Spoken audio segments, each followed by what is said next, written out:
Hello,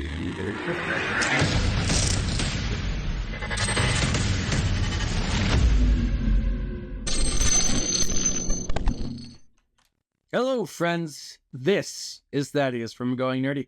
And as you may or may not have known, the Star Wars Outlaws, I read that funny. The Star Wars Outlaws official trailer is out today, and people have a lot of mixed feelings about it, I'll be honest.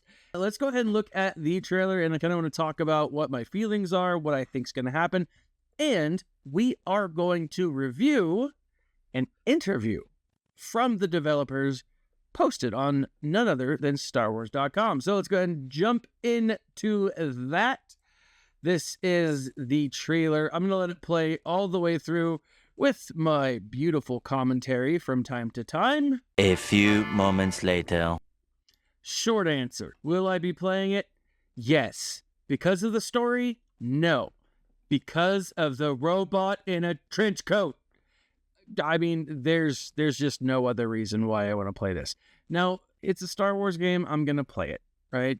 One of the things that I'm seeing a lot of people talk about is that this game is going to be on sale pretty soon after it gets launched. Now, whether that's the actual case or not, I don't know. Obviously, I can't predict the future. I mean, the world could end tomorrow. You know, the great Lord Cthulhu could return and we would all be screwed. But there's a few things that I kind of want to highlight in this, so let's go ahead again, jump back into it. Let's take a look. This is Canto Bight. I mean, there's actually a book series or a book of short stories that follows Canto Bight, and it's not a bad book. It's actually really enjoyable, to be completely honest. So I'd like to see and spend some time as a player on Canto Bight. I think that'd be kind of neat. The other part, that's probably the sexiest character right there. Now, there's a few things that are actually really interesting about this. A few of the worlds that we have seen in the past are worlds that we will see here. Canto Bight is one of them. Akiva is another one. Now, if you're not familiar with Akiva, then you probably haven't read the new Star Wars universe, which wouldn't be surprising. Not everyone has. There's a book series called Aftermath, and Aftermath 2, and Aftermath 3, and they're actually a really great series, but the story itself takes place on Akiva, so that's something that we will see. Another planet that we will see is the planet that we see Zori Bliss coming from. So that's kind of neat to see. I'm very curious to see how those will play out. Look at that. That's a very seductive look. She totally wants to give, like, his double chin but big old sloppy kiss. Look, just big old sloppy. Now then she hits him with a gun. If I had a nickel for every time I've been hit with a gun, I mean, I'd have at least 5 nickels. Now, here's the thing. I don't want to say that South Park is right. Put a chick in it, make her gay! But it does make me wonder where this story's going to go, right? It's... Did they just put a chick in it to make her gay? Put a chick in it, make her gay! I don't know. I don't know. But I'm curious. I would be shocked if the bounty hunter and our main character don't end up together. Or don't have some kind of background. I would. And you know what? Like, there's nothing wrong with that if that's... But you gotta wonder, like, are they doing it on purpose? I mean, the answer is yes. But here's my thing. I don't care if that's the case. Just please, for the love of everything that's holy, tell a good story. If they end up putting a chick in it and making her gay, and that's fine... But please tell a good story. I don't care what's going to happen, but I just want a good story. I will say some of these girl boss moments come off a little much, right? She's supposed to be this up-and-coming scoundrel, and she's got the guts to challenge Jabba. I don't know. Like, there's just some aspects of it that the dialogue seems a little cringy. I mean, it's Star Wars, so I'm used to cringy dialogue. But we'll see. I mean, this is an Assassin's Creed. This feels like a Grand Theft Auto, but in the Star Wars universe. And the character is going through and kind of like leveling up her bad points, her scoundrel points, which I like. Again, a cool concept. I'm very curious to see how it plays out. Now, one thing that I find absolutely fascinating is if you take a look at this is Ubisoft.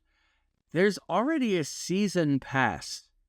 I don't know what that is, but it makes me nervous when a game like this has a season pass. So expand your galactic journey with the season pass. Unlock 2 additional narrative expansions coming after launch, a day 1 exclusive mission with Jabba and additional cosmetics for Kay and Nyx, only available for the pre-order and gold or limited editions with Ubisoft. This makes me nervous. Like, obviously, they're like, why not just unleash the whole freaking game? Right? I mean, just give me the whole game. You can get extended cut like stuff. I don't know. Just give me the whole game. That's it frustrates me when they do this, right? If there's other aspects of the game in works that got cut out, yeah, give me those later on if they're not done. But give me the freaking game. You know, give me, if I'm paying for it, I want it all, right? Now, we're at a point in time where that's just not how things work anymore, and it's incredibly infuriating, and I don't like it. But I want to show you this. You can subscribe now, get some additional information. Where was it? Here it is, the pre-order. If you pre-order, it is $69. Now, you can pay essentially $18 a month until, for 3 months. Get it that way. Or this is what you can do. $109. Now, this is all American dollars. So Canadians, British, not just the British, my United Kingdom people. Like, this is early access, season pass. Like, man, like, this is so much stuff.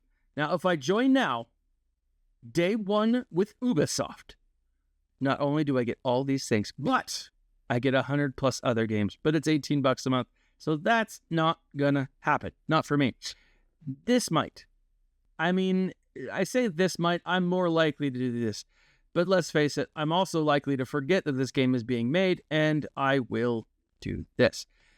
Will I get an early access? Probably not, because I'm not an Ubisoft game changer. I'm an EA game changer, if they still do that. But EA doesn't have the rights to Star Wars.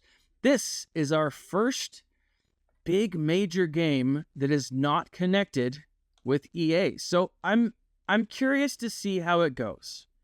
Will I get it? Yeah, I'm going to get it. Will I play it? Yeah, I'm going to play it. Will I play it all the way through? Well, I mean, if it's like Harry Potter, I don't know. Eventually, I will finish it. Eventually. There's just so much to do in Harry Potter. This, I'm curious. But again, I'm mostly curious for this guy. Like, very excited for that droid. Having said that, what are your thoughts? This has been Thaddeus from Going Nerdy. Like, subscribe, share, and as always, my friends, smile and stay nerdy.